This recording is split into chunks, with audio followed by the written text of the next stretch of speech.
მომავალი წლიდან სკოლებში ბავშვებს 5-ის ნაცვლად 6 წლის ასაკიდან მიიღებენ. სრულიება ზოგადი განათლების კანონში შედის. მთავრობის ინიციატივას მხარს საპარლამენტო უმრავლესობა და უმცირესობაც უჭერს.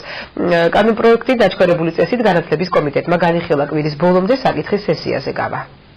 განათლების სამინისტრო შემოვიდა მეტად საინტერესო ინიციატივით, რომელსაც კომიტეტი თითქმის სრულად უჭერს მხარს, ეს გახლავთ სასკოლო ასაკის ზღვრად 6 წლის განსაზღვრა ყოველგვარი გამონაკლისების გარეშე, რადგან გამონაკლისები ყოველთვის იწვევს შემდეგ გარკვეულ აზრთა სხვადასხვაობას და ყველა ცდილობს, რომ ისარგებლოს საგამონაკლისო წესით. Მნიშვნელოვანია, რომ სკოლამდე მოხდეს სკოლისთვის მოსამზადებელი დაწესებული განათლების მიღება, ამის ორგანიზება არის მნიშვნელოვანი.